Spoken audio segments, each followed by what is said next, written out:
want to welcome to the stage a man who has drawn a picture with a bicycle. It's actually a virtual geoglyph. He will explain further when we meet him. This man is an artist, an adventurer, and an intrepid wanderer of Baltimore. Please help me welcome WallyGPX. WallyGPX, everybody. Hi, Wally. Hey. How are you? Now, Wally, I should explain, you're not on your bike. I'm a little disappointed about this. Man spends a lot of time on his bicycle. And first of all, I just explained we're about to unveil on the big screen here, not yet, but in a moment, after I get an explanation from Wally. What is a virtual geoglyph and how is it made? Well, hello, first off, good morning, everybody. Thanks for having me. A virtual geoglyph is, think of it as me using GPS technology, and my collision of sorts is colliding technology with exercise and creativity. I have figured out a way to trick myself into exercise by sketching out elaborate bike rides across Baltimore. And then what I do is I get to my starting spot, and I hit record on my GPS, and then I pedal out as best I can the plan that I've made. And so I imagine in my mind that I've got this sort of digital spray paint that I'm leaving behind me as I ride my bike around town. And at the end, I have a picture that's made, but it's virtual in a sense because you can't really see what I've made. It's location art. I should explain, Wally. I've seen many of these virtual geoglyphs. They include everything from various animals to, like, you did one of what was his name? The crocodile hunter. Yes, they get rather elaborate, these geoglyphs, and they're huge. The scale that you're operating on is miles and miles and miles.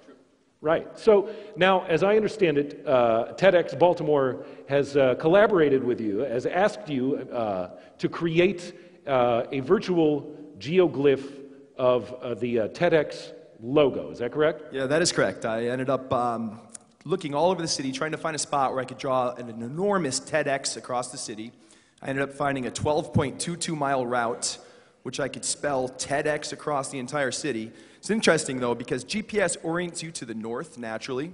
And so I drew the image upside down, and then in post-production, I spun it so that you could read it easier. If you notice the picture that's about to pop up here, you're going to see the street names are all upside down as compared to what the virtual geoglyph actually shows. Ladies and gentlemen, the TEDxBaltimore geoglyph as painted/written by WallyGPX.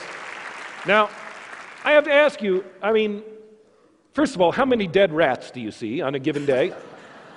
That is such a terrific question because I actually have created a flat rat classification system across the streets of Baltimore. True story. Yeah, they start with a fresh road rat, they end up with a Charm City super peeler. And so I see quite a few.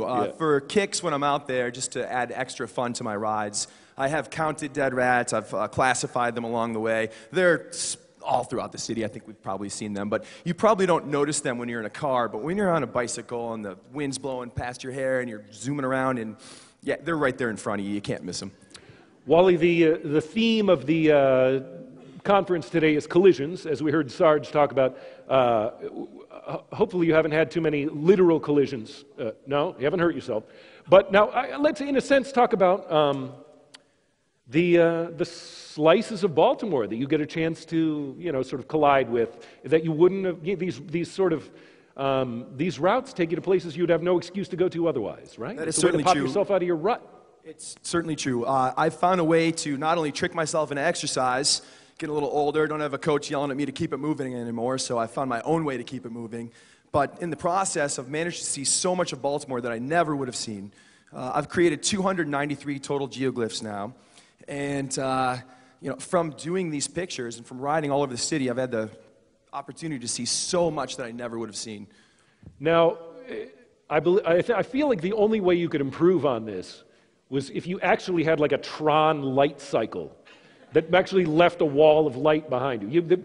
When you go back to these streets, there's no trace that you've been there, but you've created with your technology all of these digital creations, which exist, I should say. You can find, you've got an online presence. I'm not sure if they bestowed a TEDx address to you, WallyGPX, but I want to advocate for Wally here and say you should check him out on Facebook. He has a huge library of images, Wally space GPX on Facebook, and then you're on all of it. With Twitter and Instagram, it's at WallyGPX.